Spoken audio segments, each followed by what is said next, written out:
brought to you by MuleSoft, provider of the industry-leading Anypoint platform for APIs.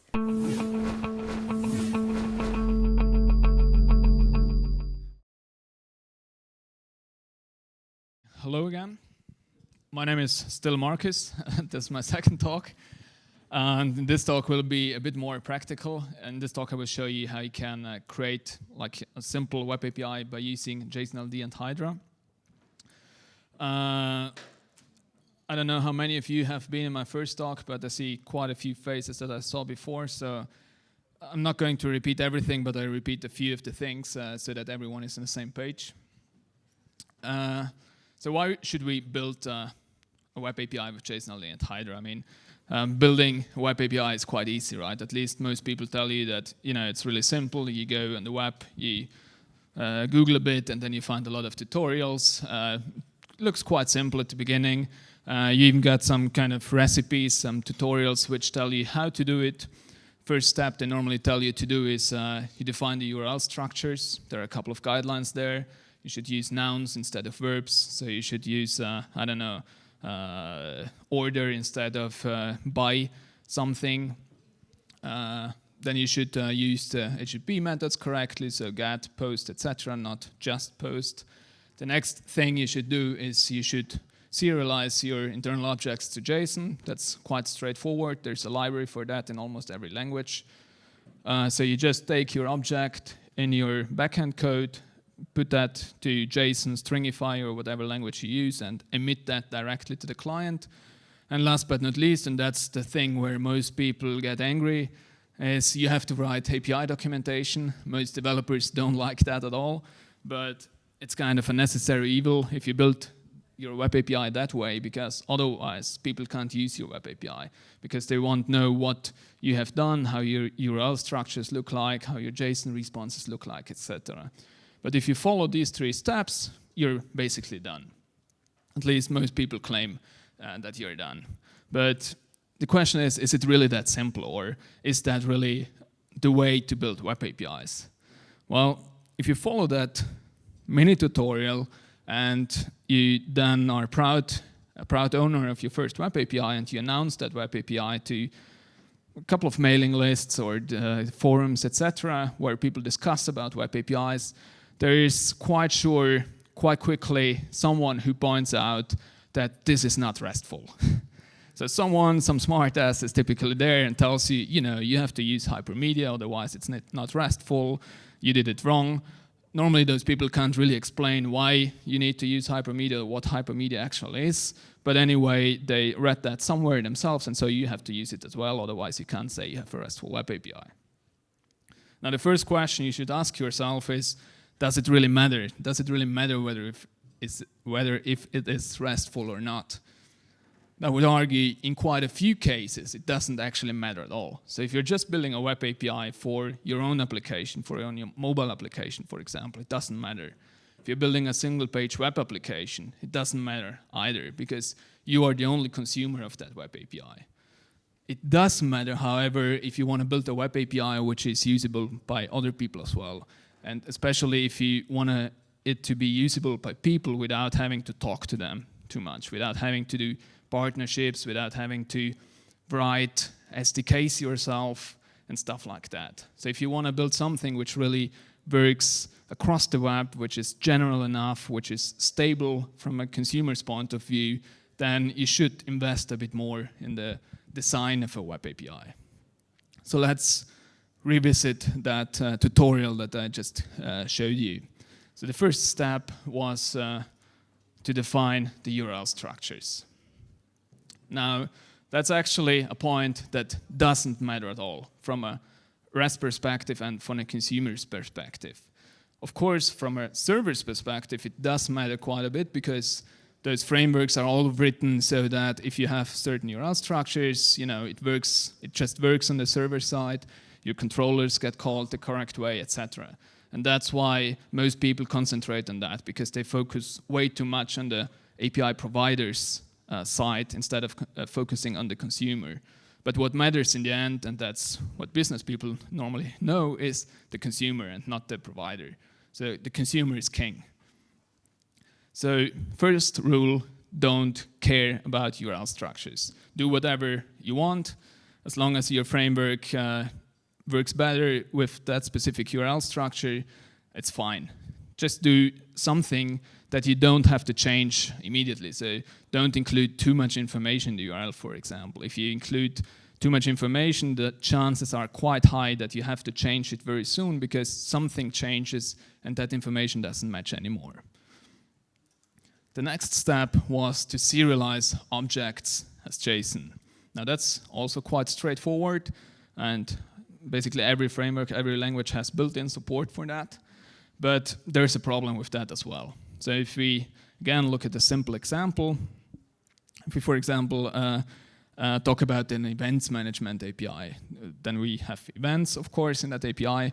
If we go and retrieve a representation of such an event, for example, a conference, unfortunately I was too lazy to update this example, so it's OSCON, then we get back a JSON document. Now this looks quite simple, it's easy to understand, at least for a human, but for a machine it isn't clear at all what this means. So for a machine, this is really just a random mass of some bytes. So of course the machine will know it is JSON, that's specified in a content type header, but what all those key value pairs mean, that's completely unclear.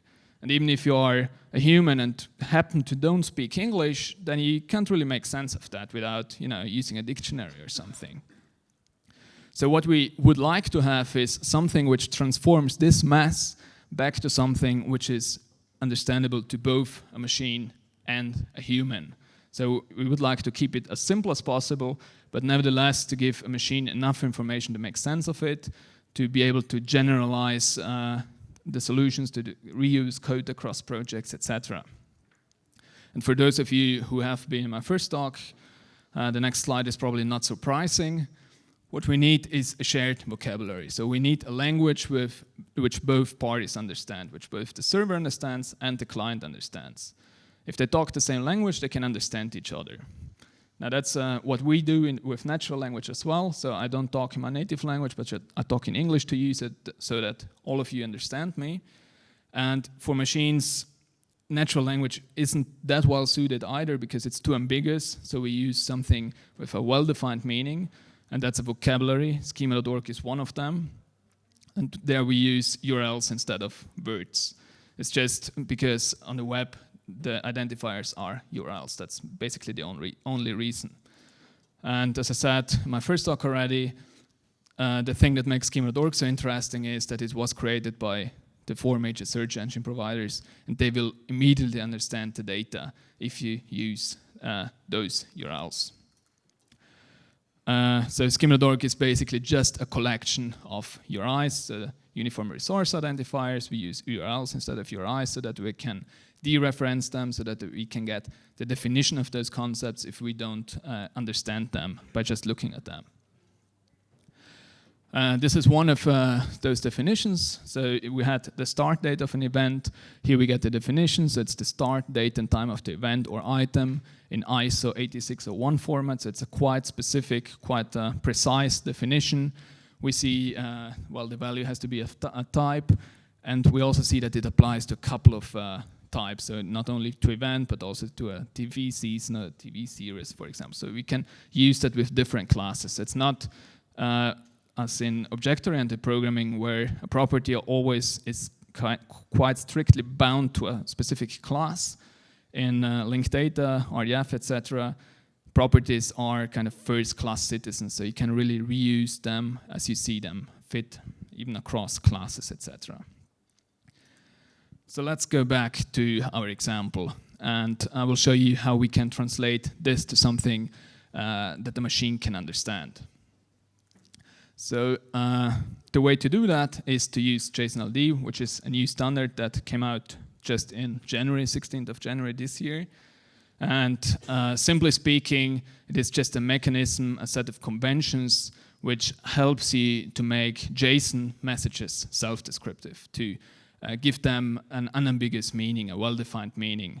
And this picture, I think, illustrates it quite nicely. So it just provides enough context for a machine to make sense of it so that the machine can understand it as well.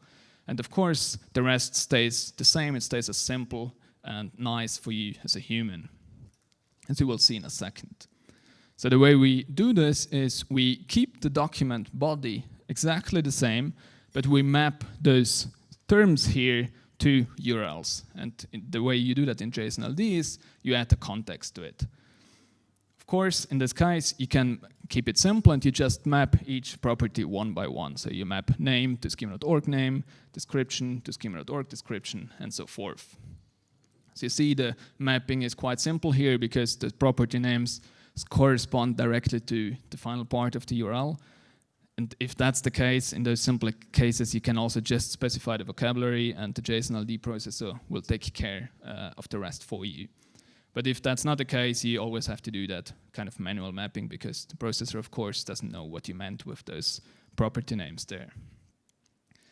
The other thing we would like to do is we would like to make that ID there, ASCON 2014 in this case, a bit more useful. So in this case here, we have a string, but if I just sent you that string via email, for example, you wouldn't know what to do with it or how to get more information about it.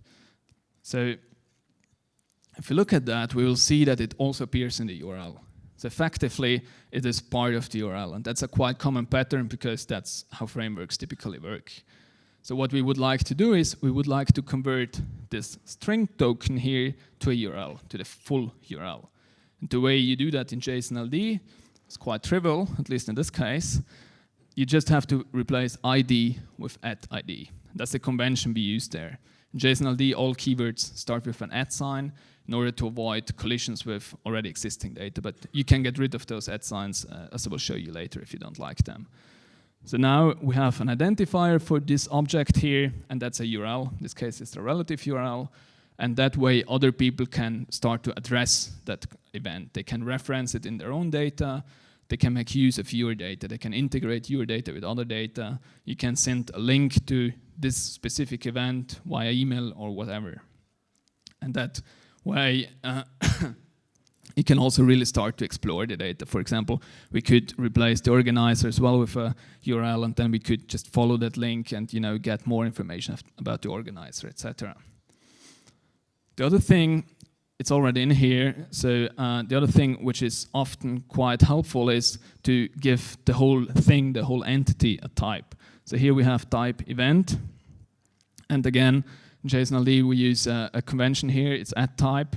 It's just kind of a shortcut because type is used so often that we introduced it so you don't have to do a mapping to a specific vocabulary. JSON-LD takes care of that for you.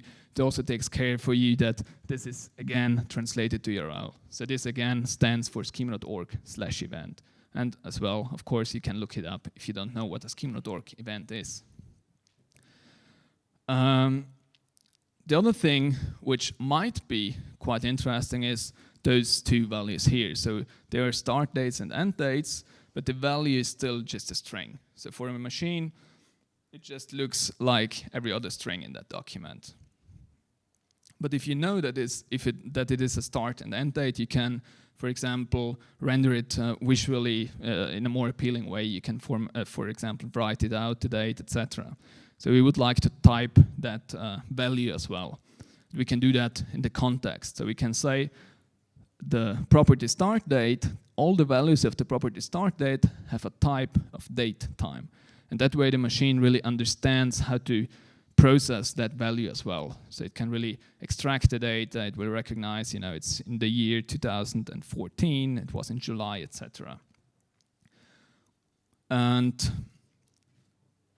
as I told you before, if you don't like those @ signs, you can actually get rid of them. It's just another mapping. So you just map the token ID, in this case, to @ID, and you map the token type to @type. And that way we are back to where we started from. So the document now looks exactly the same as we started with. We just added a bit of context for the machine to make sense of it. Now, of course, that context increases your payload size. Probably all the events in your web API have exactly the same context. So in a lot of cases, it makes sense to take that context out of the document, put it into a separate document, and just reference it from there. So all you need to do to convert such a JSON document to JSON-LDs, add a link to a context in most cases. And if you don't like that, you can actually even get rid of that. There's a trick for that. And the way to achieve that, if you, for example, have already an API which is a JSON-based web API and you can't change the content type, for example, because clients would break, then you can just add an HTTP link header and reference the context from there. And consumers which are aware of JSON-LD could nevertheless make sense of all of this and could, parse it as JSON-LD. So to sum it up, instead of exposing your objects as JSON, you can of course continue to do that if you want to, but you should also provide a context and make it valid JSON-LD. And that way clients can really understand the thing without having to look at your specific documentation. If they looked at Schema Dork once, for example, they will know it's the same across all web APIs. So they have to invest just once, even if they use a dozen of event APIs, for example. The main reason for that is it makes the message self-descriptive. So in other words, the message can stand on its own instead of depending on a documentation which is, provided alongside it. And the other advantage, and that's probably the bigger advantage from a API provider's perspective, is that it decouples your internals from your externals. So normally, if you just serialize it to JSON, you really serialize your internal object graph, your classes, etc., that you have in your code. That means whenever you change your code, even just slightly, your JSON representation probably changes, and that breaks clients. If you map it to Schema Dork, then such breaking changes are much less likely. Those people really spend a huge amount of time to make sure that they modeled it correctly, that it works for a lot of people, not just for your specific use case. And that way you really gain a lot of flexibility to change the internals. You can of course change the JSON structure, the property names if you tomorrow prefer another property name, but as long as the mapping stays the same, the data is actually the same, so people can still make use of it without having to change anything. Now the nice thing of all of this is, as I told you already, that machines can understand it. And so Google, for example, is using that quite a bit already. And they're using that, for example, exactly for events. So musical artists, for example, can use JSON-LD now. They can embed a block of JSON-LD in their websites. It's just a script block with the correct MIME type, and in there you put the JSON-LD I showed you before, and then Google extracts that information and puts it into their, what they call, knowledge graph. So whenever you look for the band, they will show you upcoming concerts of that band. And links back to your website, for example. So it has also a benefit for you. You really get a lot of more traffic by doing that. Of course, that's not the only use case. Another very interesting use case is this one here in Gmail. So for example, if you booked a flight to come to this conference, you probably saw a little nice summary on top of your email which shows you the flight status. And that's also powered by JSON-LD. So what airlines do is they embed a block of JSON-LD in their email. Email is also just HTML.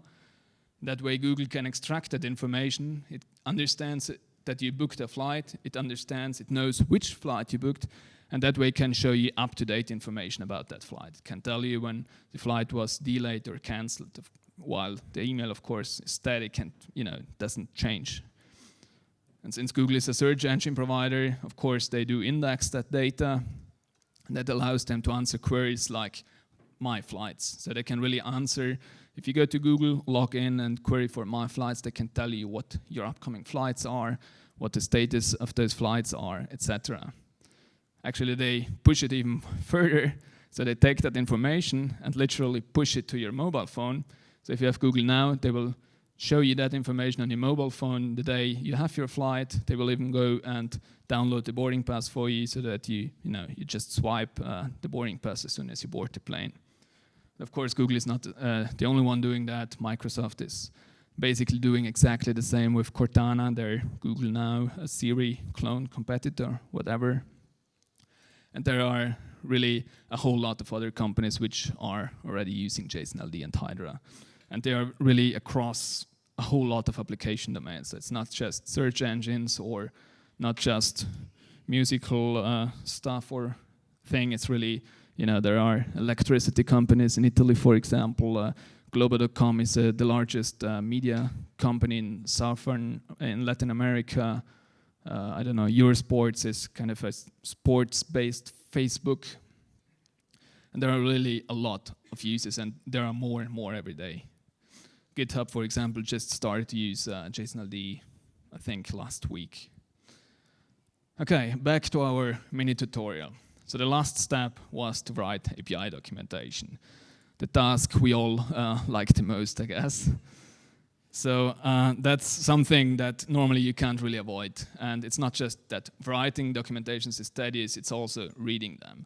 Most of the time they are not really entertaining, but you have to read them if you want to make use of the web API. And we thought we make that a bit more exciting. And that's why we created what we call Hydra. Hydra is just as Schema.org, another vocabulary. But in contrast to Schema.org, it's a really small, tiny vocabulary, a lightweight vocabulary. It just defines a handful of concepts, which you will find useful when you describe a RESTful web API. But Hydra is still a bit of a work in progress. So some things which I'm going to show you might still change a bit. And if you don't like some things, that also means that you can provide feedback and we might change it so that you will like it. Okay, so let's have a look at an example. It's quite similar to the example I showed in my first talk. So we get an events description here, so a list of the events. We get back a JSON-LD document. It's a collection. The collection has, of course, a couple of members, in this case events, a couple of other properties perhaps, like the total number of events, etc. And now the question is, how can I add an event to that collection? So that's the point where you normally have to jump to the API documentation. But with Hydra, you can describe that inline for the machine so that you don't have to read that documentation. So you just say, that resource here happens to support an operation. That operation is of type Schema.org add action that tells us what happens if we invoke that operation or why we might be interested to invoke that operation. It tells us how to invoke it. It's an HTTP post and what data it expects. In this case, it expects an event. If we don't know what that is, it's just a URL, so we look it up. We'll see, it's a class. It has a couple of supported properties. To keep it simple, here's just one. So in this case, we have to send the server at least the name of the event. And then the server can, add that event to that event collection. So simply speaking, it's a way to guide clients through your web API. You really tell the client exactly what he can do, how he can do it, and that way the machine reads the documentation in a sense for you so that you can do more interesting stuff than reading documentation and figuring out how to construct those HTTP requests. But going back to it for a second, because we, of course, would like to optimize that as well a bit. So again, just as before, we don't want to have as we didn't want to have the context in every single representation, we probably don't want to have that operation description in all of our event collections here. For example, we could have, one events collection per state, per country, whatever. So in this case, we probably would like to get rid of it. But of course, it must be somewhere because the machine needs that information to figure out how to interact with the API. And the way to make that happen is, instead of talking about a generic collection, we can also define a new concept. We can say, this is a more specific collection. This is a collection about events. And since these are all URLs, I can, of course, introduce my own URLs. And then I can define what this concept stands for. So, for example, I can say, an event collection is a class, is a subclass of collection. So clients that don't understand what an event collection is can fall back to the behavior of a normal collection, so they don't have to be reprogrammed or anything. And I just attach the operation to that class. And I use supported operation here instead of just operation, because it's a class and this operation, applies to all instances of the class, not the class itself. And that way, we again have the complete description for the machine to figure out how to interact with that web API. And I know it's a bit difficult if you don't know what the audience is, but just to give you an idea of how this might look in code, I will show you quite quickly how you can realize such a web API in Symfony 2, which is a PHP framework. It's a quite popular one. But basically the same principles apply to other programming languages as well. So you don't have to be familiar with PHP or Symfony 2.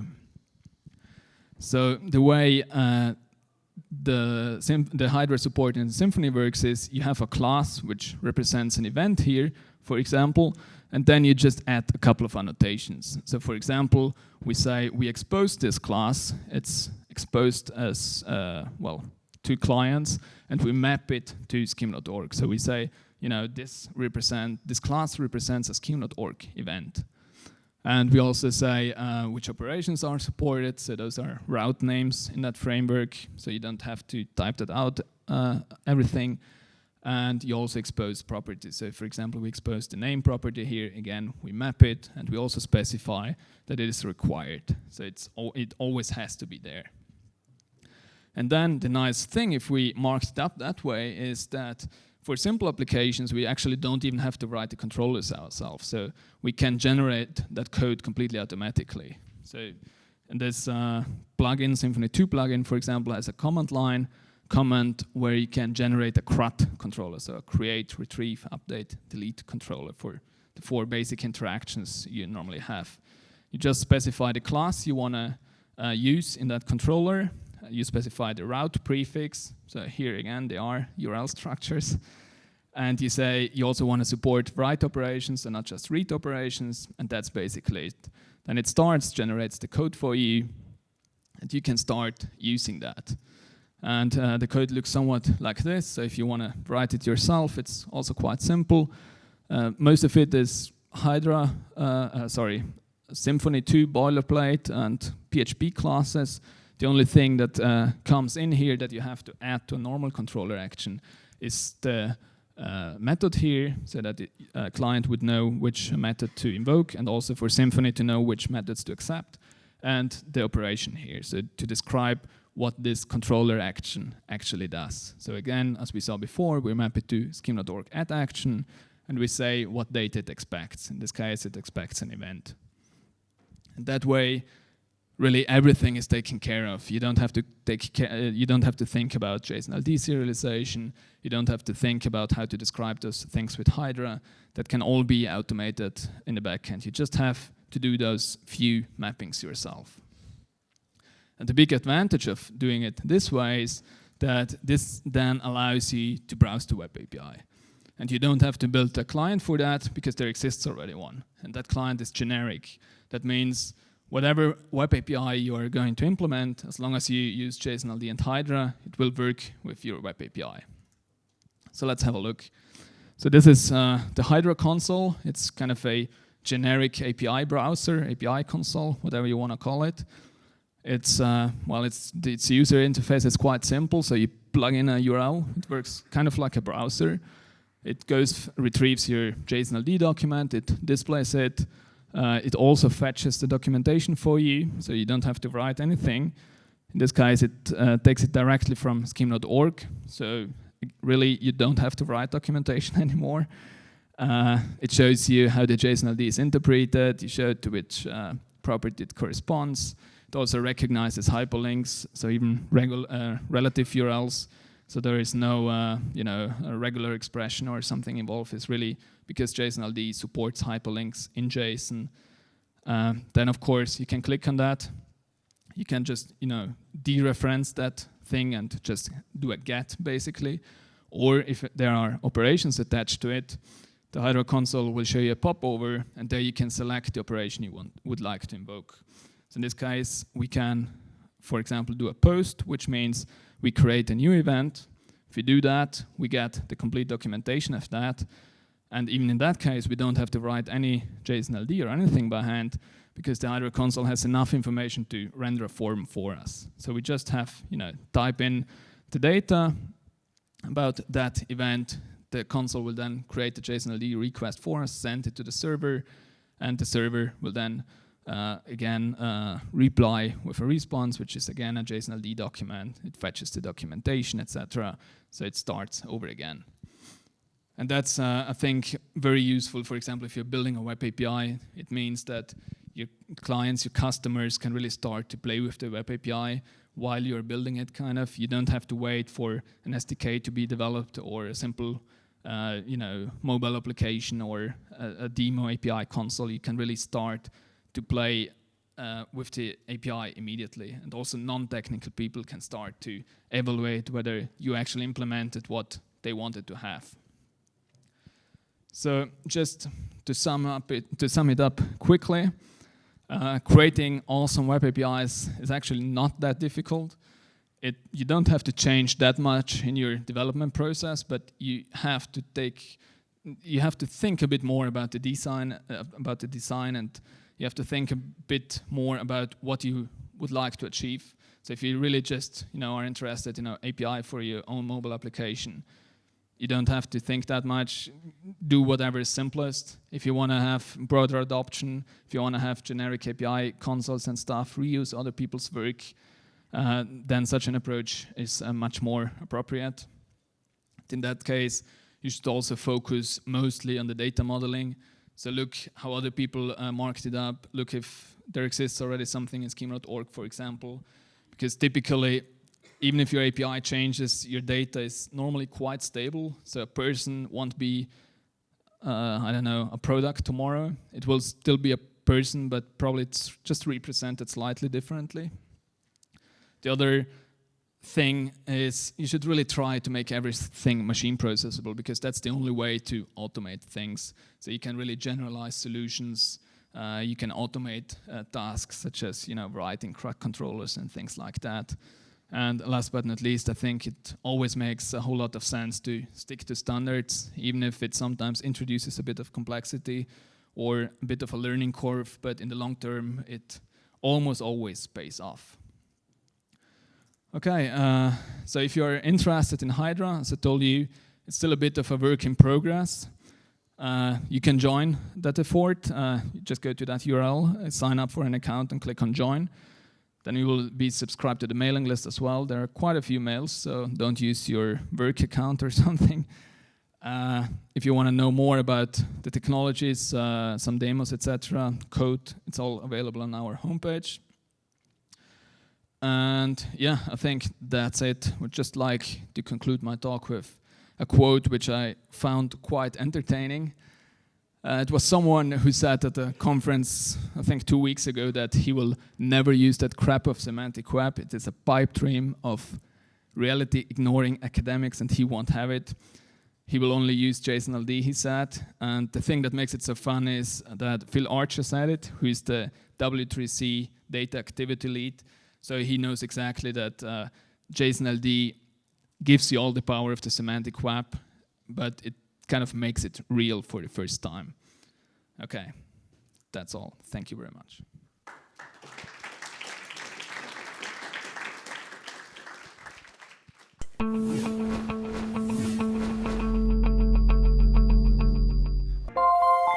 Brought to you by MuleSoft, provider of the industry-leading Anypoint platform for APIs.